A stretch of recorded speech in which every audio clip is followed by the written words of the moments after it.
사랑하는 영락교회 지체들에게 주 안에서 평화 인사를 전합니다. 오늘은 2022년 6월 15일 수요일입니다. 오늘의 묵상 본문은 욥기 8장 1절로 22절까지의 말씀입니다. 오늘 본문 말씀 8장 1절부터의 말씀은 이렇게 시작합니다. 수아 사람 빌닷이 대답하여 이르되, 엘리바스와 욥이 주고받은 대화에 이어서 빌닷의 이야기가 시작되고 있습니다. 2절부터 빌닷이 하는 빌닷의 이제 신학적인 변증인 거죠. 내가 어느 때까지 이런 말을 하겠으며 어느 때까지 내 입의 말이 거센 바람과 같겠는가. 그 말이 바람과 같다라는 것은 이제 뭐 질서가 없고 또 이제 좋은 의미가 아닌 거죠. 말이 흘러가는, 떠도는 또는 뿌리가 없는 그런 근거 없는 그런 얘기를 하겠느냐. 빌닷의 이런 반응은 욥이 토해내는 막 죽고 싶다. 이런 사는 것이 고통이다. 삶에 무슨 희망이 있느냐. 이런 그 7장에 나왔던 이런 고백을 듣고서 마음에 이제 참담함을 이야기하는 것이죠. 3절에 하나님이 어찌 정의를 굽게 하시겠으며 전능하신 이가 어찌 공의를 굽게 하시겠는가.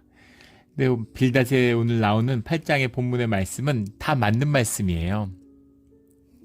다 맞는 말씀이지만 그 문제는 그것이 욥에게는 해당되지 않는다는 것이 문제입니다. 이것이 종교죠. 실제가 아니라 이런 실상이 아니라 진실이 아니라 이것이 거짓됐다는 것, 이것이 종교의 문제입니다. 종교가 아름답죠. 더 아름다워요. 조화를 보세요. 조화가 얼마나 아름답습니까? 그런데 생명이 없죠. 생명이 없다는 거예요. 관계, 깊이, 사람의 인격과 정과 이 지정의를 다 갖춘 인간의 이 몸에 깊이, 정서적으로 깊이 뿌리 박은 진실된 인격의 관계, 그 관계 속에 있어야지만이 이 말의 의미, 관계의 의미가 새로워지는 것이죠. 근데 그런 것이 아닌 의미, 그 의미는 사실은 우리 뭐 여러 번 욥기 나누면서 얘기하지만 TPM 뭐 이런 말 많이 한다고 이제 나눴잖아요. Time, Place and Manner죠. 그래서 언제 누구한테 했느냐, 어떻게 했느냐 하는 게 중요한데 그 이야기가 정죄 이상의 의미를 가지지 못하는, 그렇다고 이 말이 틀린 말이 아니라 말 자체는 옳은 말일 수 있죠. 그러나 그 대상과 관계와 또 시적절하지 못한 것이다 라는 것이 문제입니다. 그래서 말씀 자체는 참 옳은 말씀이죠. 또 하나 깊은 것은 이 엘리바스도 마찬가지였죠. 빌닷은 엘리바스보다 더 노골적이에요. 이 욥을 이제 정죄하는 것입니다. 정죄 자체가 주님께 속한 것이 아니죠. 주님의 자녀는 정죄하지 않아요. 선악과의 열매입니다. 정죄는 주님이 하시는 거지 우리가 하는 게 아니에요. 그 눈을 뜬 날 때부터 소경된 자의 얘기를 우리가 나누었잖아요. 지난 주일이었던 것 같은데, 그 지지난 주일이었죠. 우리 공의에 대한 주님의 심판에 대한 이야기를 하면서 날 때부터 소경된 자가 본인의 죄입니까? 부모의 죄입니까? 이렇게 물어보죠. 제자들이. 이미 정죄하고 있는 거예요.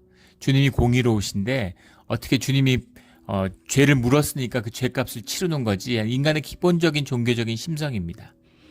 그런데 주님은 그런 게 아니라고 이야기하시죠. 주님이 하시는 일이다. 주님이 하시는 일이라는 의미는 너희가 생각하는 선과 악의 판단, 시시비비의 판단의 대상이 아니다라는 말씀을 하신 거죠. 눈을 뜨게 해주세요. 주님이 하시는 일이라는 걸 보여주신 거죠. 눈은 뜰 수도 있고 소경이 된 걸 수도 있어. 주님이 하시는 일이야 라고 했는데 거기에 대해서 바리새인이나 종교인들의 반응을 보세요.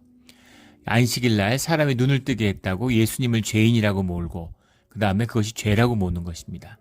근데 소경은 이렇게 얘기하죠. 나는 뭐가 죄인지 그가 죄인인지 알지 못하고 내가 아는 건 그가 하나님의 능력으로 내 눈을 뜨게 한 것이다. 이렇게 고백합니다. 이것이 참된 신앙인의 모습이죠. 내 삶의 진실 안에선 주님의 능력이 나를 살리셨다라고 한 그 고백밖에 없다라는 겁니다. 그게 죄인지, 안식일에 사람 고치는 게 죄인지 아닌지, 그분이 죄인인지 아닌지 나는 그런 건 모르겠다. 이거죠. 이것이 주님이 기대하시는 우리의 진실한 응답이에요. 그래서 정죄할 필요가 없는 겁니다. 왜 정죄하겠어요? 예, 왜 정죄하겠습니까? 우리가 죄인이기 때문인 거죠. 죄성이 있기 때문이에요. 그래서 늘 스스로를 정죄하고 있는 거죠. 그 정죄가 늘 자신을 향하고 있기 때문에 그 정죄의 첫 번째 희생양이 누구겠어요? 예, 내 자신이죠. 예, 내가 의의 잣대를 가지고 휘두르는데 그 잣대의 첫 번째 두드려 맞는 희생양이 납니다. 그러니까 그러면 내가 괴롭고 내가 힘들잖아요. 그러니까 사람이 이원화되는 거죠. 그 이원화된 모습이 종교예요. 그 이원화된 심성의 표현이 종교입니다. 종교는 의의를 절대화하죠. 그리고 그 안에 내 죄는 썩어지는 것이죠. 예, 이런 것이 종교의 전형적인 모습입니다. 그래서 다른 사람을 정죄하면 내가 의로워지잖아요. 내가 의롭기 때문에 남을 정죄하고 정죄함으로 내가 의롭다함을 스스로 느끼는 거죠. 의롭다 하시고 의롭음을 주실 수 있는 분은 주님밖에 없는데 주님과의 관계가 단절된 자의 특징이죠. 이것이 이제 종교에 나타나는 의이고 종교의 이원성입니다. 이 모습을 빌닷이 보여주고 있어요. 예, 이것이 문제인 겁니다. 예, 종교란 무엇인가에 대해서 우리가 다 종교인이잖아요. 예, 종교에 기이하고 있습니다. 그러나 그 종교의 외투 속에는 살아계신 십자가의 주님을 만나고 주님과 동행하는 신앙, 진실의 신앙이 있어요. 예, 옷이 필요 없다는 얘기가 아닙니다. 옷을 입죠. 그러나 옷 속에 몸이 있어야 돼요. 몸이 진실한 것입니다. 진실을 붙들어야 껍데기가 의미가 있는 거죠. 누구나 가면을 써요. 가면을 쓰지 말라는 이야기가 아닙니다. 그러나 가면을 자기 얼굴로 알고 가면이 진짜인 줄 알고 살면 가짜가 되는 거죠. 에고잖아요, 가면이. 에고 없는 사람이 어디 있어요. 에고는 우리 생명처럼 몸에 들러붙어 있죠. 그러나 그 에고를 깨고 내 생명, 내 삶의 진실한 모습을 사는 그 진실이 내 안에 있어야 되는 거죠. 그 소망이 내 안에 있어야 되는 겁니다. 그게 중요한 것이다 라는 것을 분명히 성경은 말씀하고 있는 거죠. 정말 옳은 말씀이지만 그 말씀이 욥에게 이 상황에서 해당되는 진실이 아니다라는 점에서의 종교의 껍데기가 되는 것입니다. 그 말씀의 뜻이 4절에 잘 드러나요. 내 자녀들이 주께 죄를 지었으므로 주께서 그들을 그 죄에 버려두셨나니. 있을 수 없는 얘기죠. 예. 그 죄의 자녀들이 죄인이죠. 죄가 아니라는 것은 아닙니다. 하지만 분명한 것은 주님이 그 죄 때문에 징계로 생명을 앗아간 게 아니라는 겁니다. 죄로 생명을 앗아가신다면 다 앗아가고 살아날 사람이 누가 있겠어요. 그런데 우리 왜 수명을 더하시고 심판을 늦추시는 이유가 무엇이겠습니까? 돌이키고 구원하시기 위한 또 주님의 사랑과 주님의 긍휼과 자비가 함께하기 때문인 거죠. 근데 자녀를 그것도 10명을 잃었어요. 뭐 양이 중요한 건 아니지만 자녀를 잃은 부모, 인간이 태어나서 그 경험하는 가장 깊은 고통이 자녀를 잃는 고통이라고 하죠. 자녀를 잃은 그 자녀의 그 부모의 아비의 그 깊은 아픔 앞에서 내 자녀들이 주께 죄를 지었으므로 주께서 그들을 그 죄에 버려두신 거다 이렇게 얘기한다는 건 있을 수 없는 얘기죠. 이것은 뭐라 말할 수 없는 이건 살인죄와 같은 거예요. 빌닷이 그런 죄를 범하고 있는 것이죠. 이것은 이제 신앙의 문제가 아닌 종교의 이원성이 가지는 그 죄악된 모습, 이것이 무엇인지를 적나라하게 보여주는 겁니다. 이 말씀을 읽으면 불편해요. 옳은 말씀이지만 이 말씀이 가지는 거짓성, 죄악성 같은 게 느껴지기 때문이죠. 또 우리 가운데 종교성이 있기 때문입니다. 늘 종교의 거짓을 깨고 살아있는 진실한 신앙을 주님과 동행하는 우리의 신앙의 길이 되기를 주의 이름으로 축원합니다. 5절에 내가 만일 하나님을 찾으며 전능하신 이에게 간구하고 6절에 또 청결하고 정직하면 반드시 너를 돌아보시고 내 의로운 처소를 평안하게 하실 것이라. 이런 이야기를 사실은 이미 정직하고 청결하죠. 예, 그런데 주님이 의인이라 하셨지만 그렇지만 그런 의인이라 할지라도 주님의 시험을 받을 수 있고 이런 멸망을 경험할 수 있다. 절망을 경험할 수 있다라는 겁니다. 이것이 중요한 욥기의 가르침이죠. 그래서 멸망을 당하고 안 당하고 일이 잘 되고 안 되고 잘 되면 좋죠. 땅의 축복을 받으면 좋죠. 그러나 그것은 땅의 일이고 현상의 것입니다. 받든 받지 않든 그게 중요한 것이 아니라 중요한 것은 주님이다. 우리가 주의 자녀된 것이다 라고 하는 가장 본질적인 진리를 내포하고 있는 것입니다. 근데 재미있는 것은 네가 정직하면 네 자녀들이 죄께 죄를 지었으므로라는 인과의 이야기가 나타나죠. 왜 인과의 이야기가 나타날까요? 예, 빌닷은 진실의 이야기, 본질의 이야기를 하는 것 같지만 사실은 현상의 이야기를 하고 있는 거예요. 현상의 사람인 겁니다. 왜 현상의 사람일까요? 이 사람의 이야기 속에는 인과관계가 지배하고 있다는 것이 그 증거죠. 현상이라고 하는 건 현상은 계속 변화하는데 현상에는 현상을 움직여가는 질서가 있죠.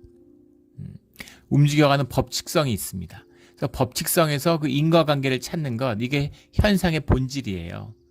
과학 같은 걸 보면 알 수 있죠. 뭐 그것이 사회과학이든 어떤 과학이든, 과학이라는 게 뭐예요? 인과 법칙을 찾는 것이죠.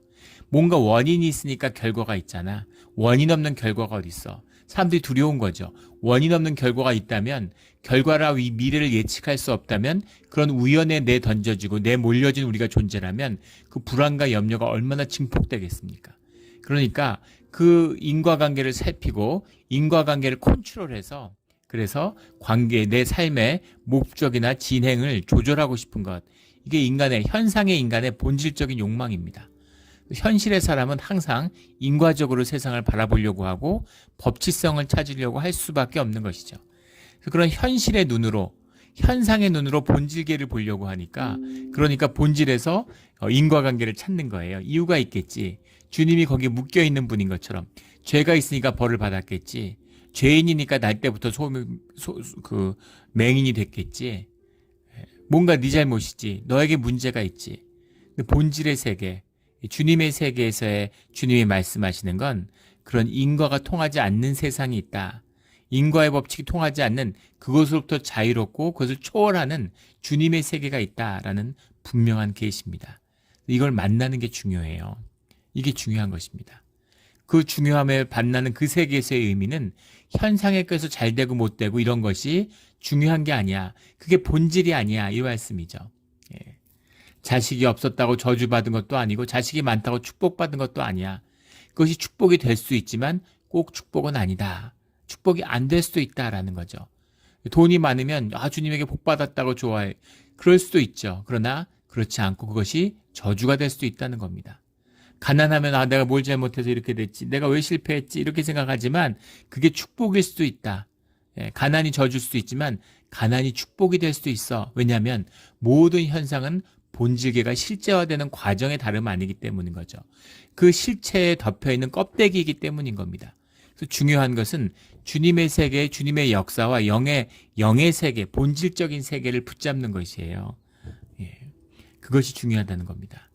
그리고 욥기가 분명히 얘기하듯이 의로운 사람도, 물론 세상에서는 나쁜 짓을 하는 사람이 잘 되기 쉽지 않아요. 그러나 꼭 그렇지 않습니다. 나쁜 짓을 하고 악당인데 세상으로 보면 잘 되는 것처럼 보이는, 무슨 시진핑, 옐친, 그런 사람들 보십시오. 푸틴, 이런 푸틴 같은 거 보세요. 세계의 악당이잖아요. 근데 눈으로 보면 승승장구하고 세상에서 잘 되는 것, 권력과 돈이 전부라면 그럼 푸틴만큼 성공한 사람이 어디 있겠습니까? 사악한 인간들이 세상에서 잘 돼요. 공중의 권세를 막마가 잡고 있는데, 대적의 무리가 잡고 있는데 악을 시전하는 것이죠. 악이 흥황하는 것이 있어요. 물론 그 악의 끝은 결국은 멸망이라는 걸 알고 있죠. 그리고 그것이 덧없고 의미 없다는 걸 알고 있습니다. 그것은 보이지 않는 실질의 세계, 영혼의 세계, 무차원의 세계를 보는 사람들의 얘기고, 현상이 전부고 육이 전부인 사람들은 그게 중요하고 그게 전부인 거예요.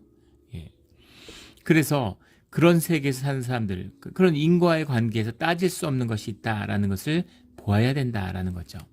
근데 그런 인과에서 자신을 받아들일 수 있는, 이해할 수 있는 그런 신앙 이런 것을 이야기하고 있는 것, 이것이 빌답의 변증이죠. 6절에 내 의로운 처소를 평안히 하실 것이라 할 때 처소라는 말이 나왔는데, 이게 네바앗이라는 말인데, 네바앗이 이제 양의 우리 이런 말, 아니 목자의 처소도 되고, 이것이 이제 주님의 보호하심이라는 뜻이 들어있습니다. 의로운 처소를 평안하게 하고라고 했는데, 잠언 3장에도 이 말씀이 한번 나오죠. 그래서 이 양의 처소인데 주님이 목자고 양을 얼마나 잘 보호해 주시겠어요. 그 머물게 하시는 주님의 처소를 평안케 하실 것이다. 원래 집이라는 건 바이트죠. 인간의 집은 바이트인데 네바앗은 양의 집인 거죠. 근데 너의 처소라고 하는 건 너를 양처럼 주님이 양무리를 돌보듯이 돌봐주신다라는 겁니다. 그리고 7절에 그 유명한 내 시작은 미약하였으나 내 나중은 심히 창대하리라 라는 말씀을 선포하고 있습니다.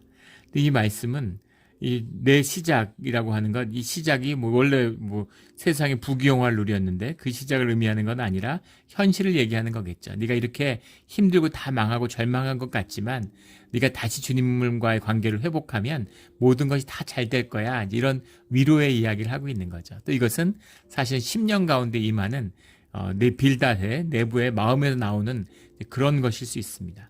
또 빌닷을 사실은 주님이 이 순간에 위로의 도구로 쓰신 것일 수도 있겠죠.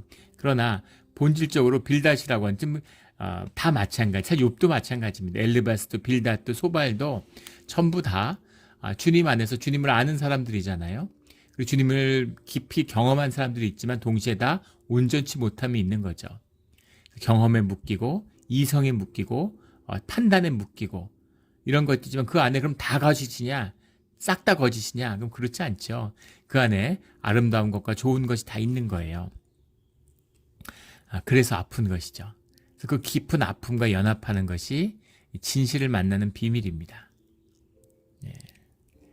예전에 제가 알던 그 전도사님이 있는데 정말 순수하고 능력의 종이에요. 근데 교회에서 자랐는데 교회를 깊이 사랑하는 마음이 있는 거죠. 또 아버지가 장로님이고 권사님이고 그러니까 그거 안에서 진실하게 정말 진실되게 교회를 위해서 헌신했던 그런 진짜의 시간이 있어요. 그런데 교회를 사랑하니까 교회 안에 있는 많은 악들을 깊이 아파하게 되는 거죠. 그것 때문에 깊이 병들게 되는 겁니다. 인간이 만들어내는, 인간이 빚어내는 그 인간이 모이니까 얼마나 악이 성행해요. 교회에 대한 깊은 환멸과 아픔이 교회에 대한 깊은 사랑과 애정과 함께하고 있는 거죠. 그런데 주님을 사랑하고 주님과 함께하는 것이 먼저라는 겁니다. 자식을 깊이 사랑하면 자식 때문에 깊이 아프죠. 그런데 아픔 때문에 자식을 버리는 사람은 없어요. 그 아픔 때문에 자식을 더 사랑하고 자식을 더 깊이 끌어안게 되는 것이죠. 이것이 진실의 비밀이고 주님의 비밀입니다. 그래서 늘 진실해야 되는 것이죠. 죄 짓고 아픈 게 문제가 아니라 진실한 게 중요한 거죠. 그러면 깊은 주님의 형상, 그 안에 숨어있는 생명의 그 진실한 역사를 우리가 누리며 살아가게 되는 겁니다. 그런 복을 누리는 시작은 미약했지만 그 내 나중은 심대히 창대한 우리 신방 가면 가게마다 우리 신방 예배하면은 나무에다 새겨가지고 다 선물 주시잖아요. 가게마다 걸려 있는데 이것이 우리의 진실이 되기를 진실한 삶이 되기를 주의 이름으로 축원합니다. 8절에 청하건대 너는 옛시대 사람에게 물으며 조상들이 터득한 일을 배울지어다. 그 신앙의 기억들 고백들을 돌이켜라 되새겨라 이런 거죠. 9절에 우리는 어제부터 있었을 뿐이라. 우리는 아는 것이 없으며 세상에 있는 날이 그림자 같으니라.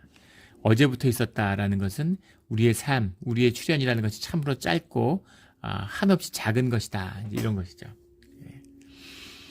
지구의 역사가 수십억 년 됐는데 그 중에 인간의 역사라는 건 불과 이 3만 5천 년 정도죠. 신석기 시대, 구석기 시대 얘기하는 그 인간의 역사의 시작이라는 문명의 발자취라고 하는 것. 이것은 불과 한 3, 4만 년 정도밖에 안 된 것입니다. 정말 짧은 1000페이지짜리로 지구의 역사의 책을 쓰면 인간의 이야기는 한 줄이 안 된다고 그러죠. 그 인간의 이야기예요. 하나님의 섭리와 하나님의 역사, 그 생명의 이야기라는 건 얼마나 심원하고 깊은 것인가. 우주는 어떻겠습니까? 이거 더 말할 그 차원은 어떻겠어요? 우리가 사는 이 4차원이 아니라 시공의 세계가 아니라 그걸 넘어서는 그 차원들. 물리학자들이 차원이 몇 차원까지 있다, 몇 차원까지가 있다 얘기하지만 어떤 물리학자도 11차원까지는 동의해요. 그게 어떤 세계인지 상상이 안 되지만 수학적으로 현실이 존재하기 위해서 증명되어지는, 수학적으로 증명되는 세계가 11차원까지 있다는 건 다 동의한다는 거죠. 그런데 7차원은 어떠며 10차원은 어떠며 상상이 되세요? 주님은 어떤 분일까요? 그런 거죠. 최근에는 아니죠. 한 10년 됐나요? 10년도 채 안 된 것 같은데 터키에 이제 괴베클리 테페라는 유적에 대한 발굴이 대대적으로 시작됐죠. 사실 처음 발견된 건 수십 년 됐는데 이 유적의 의미를 모르다가 그냥 흔히 있는 터키 남부 지역과 시리아 국경 지역에 있는 그냥 아나톨리아 지방이라고 그러죠. 그 지방에 있는 도굴꾼에 의해서 발견된 그냥 그 예전에 흔히 있는 소아시아의 신전인가 보다 이렇게 생각했는데 그것이 발굴되면서 심상치 않다는 걸 알게 된 겁니다. 근데 이게 저도 굉장히 관심이 많아서 괴베클리 테페에 대한 유적에 대한 이야기가 나면 항상 찾아봐요. 왜냐하면 그 탄소 동위원소라는 걸 검증하는 방법으로 그 유물이 얼마나 오래됐느냐라는 걸 검증하는 방식이 있죠. 그걸 검증했는데 최소한 주전 기원전 9600년 전, 그러니까 지금으로부터 한 12000년 전 이상 된 그런 유적이라는 걸 알게 된 겁니다. 상상이 되세요? 우리 무슨 피라미드 해봐야 한 4, 5천년 전. 그리고 뭐 그 수메르 문명, 인간의 가장 오래된 문명이라고 하는 수메르 문명도 아무리 길게 잡아야 뭐 5천년, 6천년 전인데 12000년 전에 유적이 발견된 거예요. 예, 그래서 이게 신전에 이게 광범위한데 이제 발굴이 굉장히 늦어지고 있죠. 이거부터 파봐야 될 것 같은데 사람들이 호기심이 없는지. 음모론도 많죠. 이걸 덮으려고 그런다. 역사를 다시 써야 되니까 온갖 음모론이 난무하는데 아무튼 진행하고 있습니다. 또 터키 정부는 그걸 하지 않아요. 지금 하는 것도 독일에 있는 대학들 뭐 이런 데서 돈을 대서 UN 같아서 조직적으로 발굴을 한번 해보면 좋을 텐데 근데 그 일대에 그런 유적들이 있다는 거죠. 그 괴베클리 테페에 그 별자리를 그린 이제 그런 석벽이 발견됐는데 그 석벽에서 그려진 별자리를 대조해서 찾아보니까 그 별자리는 13000년 전의 별자리다. 뭐 이런 것이 이제 밝혀졌죠. 그래서 이제 지금 엄청난 그걸 담고 있는 거예요. 근데 이게 얼마나 말이 안 되는 거냐면 거기 수많은 T자형 돌들이 세워져 있는데 왜 T자인가라는 것도 이제 뭐 밝혀지지 않은 의문이지만 뭐 신의 형상을 본딴 게 아니겠느냐 이런 추측을 합니다. 근데 그 돌 하나를 옮기기 위해서는 적어도 500명이 달려들었을 것이다. 이렇게 이야기하고 있어요. 근데 조직화된 사람이 수백 명이 조직화된 그런 것은 농경 시대에 가능했을 것이다라는 게 이제까지의 가설이었죠.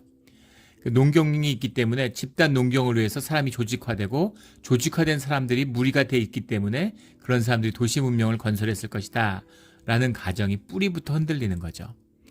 12000년 전에 그런 신석기 시대면 도구도 없을 뿐 아니라 사람들이 시족으로 그냥 가족으로 몇 명씩 이렇게 때를 지어 살아가는 그런 시절이죠. 돌도끼 들고 다닐 때예요.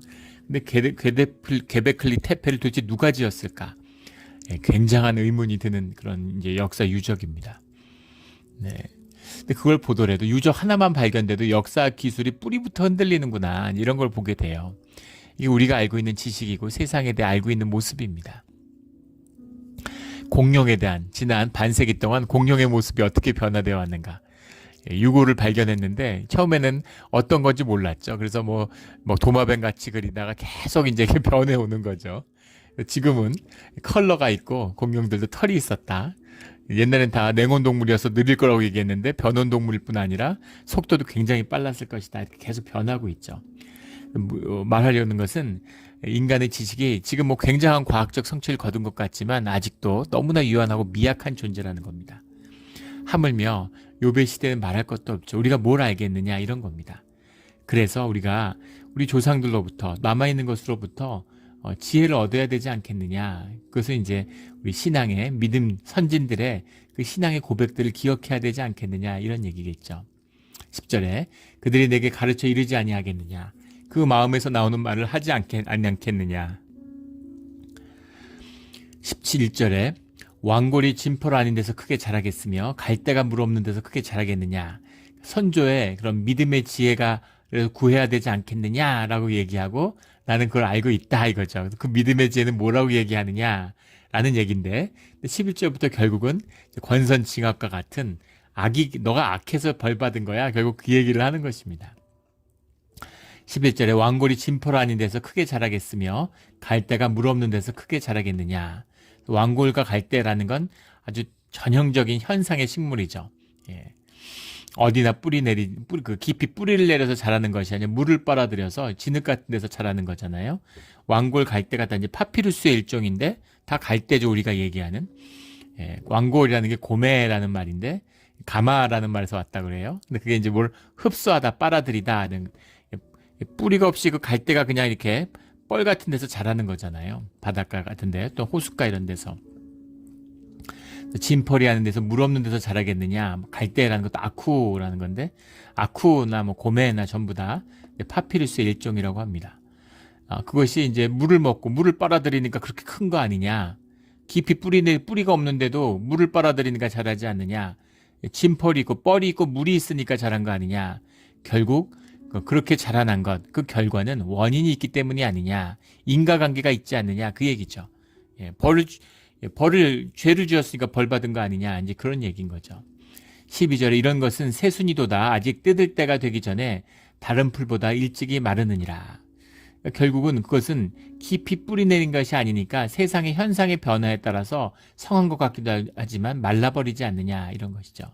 13절에 하나님을 잊어버리는 자의 길은 다 이와 같고 저속한 자의 희망은 무너지리니. 다 구구절절 옳은 말씀이에요. 근데 이 말씀이 잘못된 것은 이것이 욥을 향해서는 통하지 않는, 욥에겐 해당되지 않는 말씀이다라는 것이겠죠. 14절에 그가 믿는 것이 끊어지고 그가 의지하는 것이 거미줄 같은즉. 믿는 것이라는 게 이제 키슬로브라는 말인데 원래 허리를 의미하는 말입니다. 몸에 허리에서 힘을 받잖아요. 이 허리등을 동여매야지. 그래야 힘을 받는 것처럼 역도 선수가 허리를 딱 동여매야 힘을 받는 것처럼 힘 있는 것, 믿는 것이죠. 그것이 끊어지면, 허리가 끊어지면 이제 사람이 못 걸어 다니잖아요. 믿는 것이 끊어지고 그가 의지하는 것이 거미줄 같은지, 거미줄이라고 해석했는데 정확한 해석은 거미의 집입니다. 아카비시 후 바이트라는 말인데, 아카비시라는 게 이제 거미죠. 후가 이제 더구, 바이트가 집이죠. 바이트. 그러니까 거미의 집, 거미 집이 거미줄이잖아요. 거미줄과 같다. 거미줄이라는 게 한없이 연약하지 않습니까? 그 거미줄과 같다. 근데 실제는 얇아서 그렇지 거미줄이 강철보다도 강하다는 거죠. 얇아서 손으로 그냥 훅 하면 다 끊어지는 것처럼 아주 그냥 간당간당하게 무리스레도 이렇게 흔들흔들흔들하는 그런 거미줄의 모습. 그런 것처럼 거미가 거미줄을 의지하는 것과 같다라는 거죠. 15절에 그 집을 의지할지라도 집이 서지 못하고 굳게 붙잡아 주어도 집이 보존되지 못하리라. 거미가 거미줄을 유지하기 위해서 매일 거미줄을 뽑아서 거미집을 치잖아요. 그 돌아다니면서 계속 그 집을 강화하는 차지만 그 집이 보존될 수 없는 것처럼, 집이 서지 못하는 것처럼 세상을 의지하면 살 수 없다. 그런 것이 널 지켜주지 못한다. 이런 거죠. 16절에 그는 햇빛을 받고 물이 올라 그 가지가 동산에 뻗으며, 17절에 그 뿌리가 돌무더기에 서리어서 돌 가운데 들어갔을지라도, 그러니까 막 그 나무가 거대하게 막 뿌리 올리는, 이제 생명이 뻗어 올라가는 모습을 형상적으로 보여주는 거죠. 팔레스타인 지역이니까 이제 흙과 돌무더기가 있는, 그 돌무더기를 뚫고서 뿌리를 내린다, 이런 겁니다. 이 생명의 힘이죠. 우리 주차장이 이제 벽돌로 돼 있잖아요, 바닥이. 근데 그 벽돌의 그 틈새에서 풀이 자라요. 그걸 이제 장로님 권사님들이 이렇게 뽑아내고 이러시는 걸 이제 이렇게 보는데, 그걸 이렇게 다 뽑았는데, 우리 임직식 한다고 다 뽑았는데 불과 한 달이 안 됐는데 또 자라있는 걸 봅니다. 왕성한 생명의 힘이죠. 그 아스팔트 같은 거 뚫고 올라오잖아요, 풀 같은 게. 차가 다니니까 그걸 못 뚫는 거지. 차가 안 다니면, 예전에 그 무슨 디스커버리 같은 다큐멘터리를 본 적이 있는데, 세상에 인간이 사라지면 그런 겁니다. 근데 한 10년 있으니까 완전히 그냥 자연으로 돌아가는 거예요. 도로 다 사라지고 한 4년 지나니까 전부 다 풀들이 뚫고 올라와가지고 전부 그 길들이 사라져 버리더라고요. 생명의 힘이 대단하구나 하는 걸 정말 봤는데, 그런 것이죠. 돌무더기에 서려서 돌무더기를 뚫고 들어가서 뿌리가 내리는데, 18절에 그곳에서 뽑히면 그 자리도 모르는 채하고 이르기를 내가 너를 보지 못하였다 하리라. 근데 뿌리가 뽑혀지면 그게 있었는지도 모르지 않느냐, 이런 거죠. 세상에 뿌리 내려봐야 뿌리 뽑히고 나면 그게 누구인지 세상에서 기억도 하지 못한다. 이게 세상이죠. 세상이 현상이니까 끝없이 변화하는 겁니다. 호기심이 왕성해요. 새로운 걸 좋아합니다. 변하니까. 자꾸 변해야 되니까. 인텔이 10개의 왕자였죠. 반도체 칩을 만드는데 세상을 지배하는데, 지금도 기술이 세계 최고고 뭐 하나 부족할 게 없는데 왜 기술 패권을 상실했을까? 시장을 상실했을까? 하는 의문이 있었습니다. 그리고 애플이 세상을 지배하는 것 같죠. 노키아가 한때 세상을 지배했고. 그런데 꼭 큰 기술 변화를 위해서 시장이 변화되는 것이 아니라 패권 기업들이 어느 순간에 가면 국가도 마찬가지죠. 그 힘을 잃어버린다는 거예요. 그래서 그걸 왜 잃어버릴까? 크게 보면 그것이 이제 세상의 섭리죠. 한 그 기술과학 애널리스트죠. 그런 걸 분석하는 시장 분석가가 하는 강연을 들었는데 그분이 그 비슷한 얘기를 하더라고요. 기술이 없어서도 아니고 무슨 제품이 없어서도 아니고 뭘 잃어서도 아니고 아무 문제가 아니라 그 기술을 분석하다 보면 시장에서 상품이 어느 순간에 매력을 잃어버린다는 거예요. 사람들이 너무너무 좋아했는데 어느 순간은 사람들이 실증을 내고 싫어해버린다는 겁니다. 그러면은 시장의 지배성을 잃어버리게 되고 그러면 새로운 시장의 기회가 열리고 늘 그렇게 변화되고 무너져 내린다는 거죠. 근데 그 애플이 지금 뭐 인플레이션 때문에 이제 그 긴축이 오려고 하잖아요.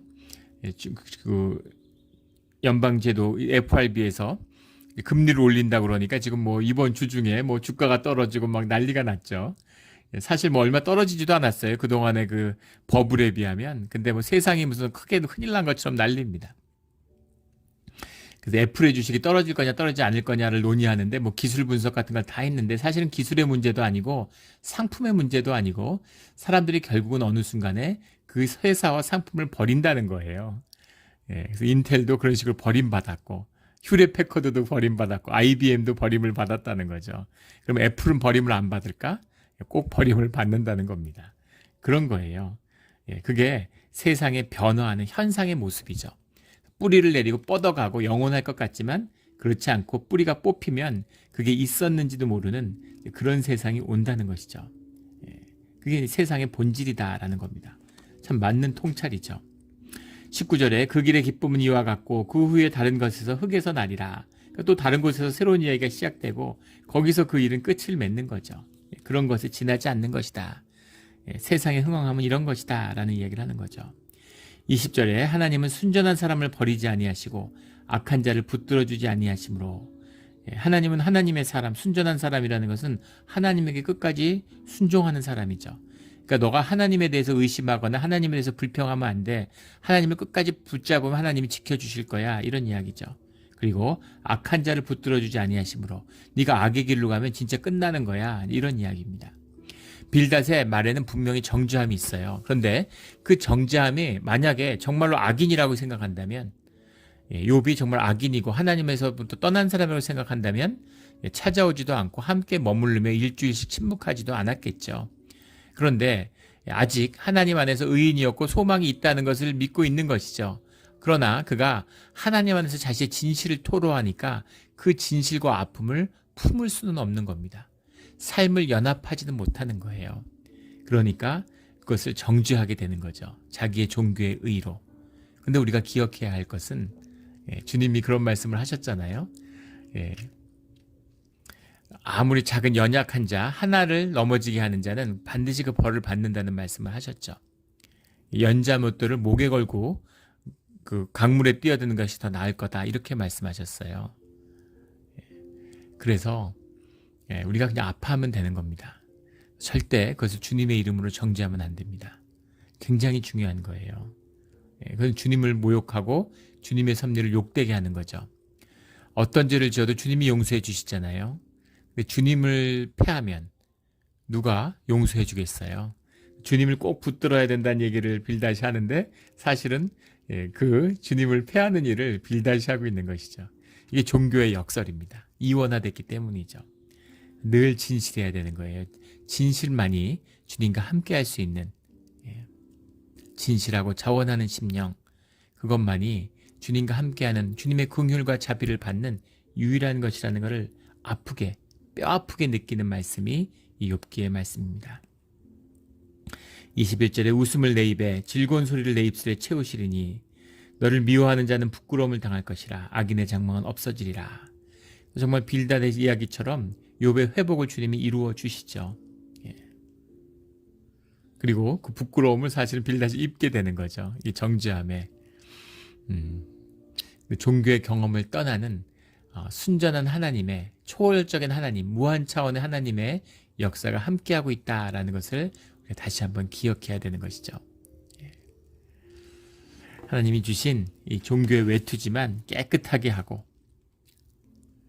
바르게 입어서 우리의 진실, 하나님이 주신 보물, 내면의 황금을 절대 돌로 바꾸지 않는 그런 우리 모두가 되기를 주의 이름으로 축원합니다. 아멘. 함께 기도드리겠습니다. 하나님 아버지 감사합니다. 아프지만 귀한 말씀 주시니 감사합니다. 우리가 정말 빌다 깎구나라는 생각을 하게 됩니다. 하나님을 닮고 싶고 하나님의 말씀을 깨닫고 싶고 하나님의 지혜를 얻고 싶지만 우리의 이 연약하고 죄성에 얼룩진 우리의 존재가 귀한 말씀을 받아서 황금을 받아서 돌로 바꿔버리는 그런 짓을 서슴지 않고 행해왔습니다. 주님, 늘 새롭게, 늘 진실하게 주님께 돌이켜서 우리가 있는 진실을 그대로 아파하는, 진실하기 때문에 서로 연합할 수 있고 생명이 이루어지는 그 비밀을 누리는 우리의 가족, 우리의 교회, 우리의 마음 자리가 되게 하여 주시옵소서. 주님만이 하실 수 있는 일임을 압니다. 주님의 아니면 모든 것이 헛되고 거짓되다는 것도 압니다. 주님 함께 해주시고 바른 길로 인도하여 주시옵소서. 진단숯불로 입술을 지지시고 늘 주님의 선한 말씀을 선포하는 그런 우리 삶의 자리가 되게 하여 주시옵소서. 감사하며 예수 그리스도 이름으로 기도드렸습니다.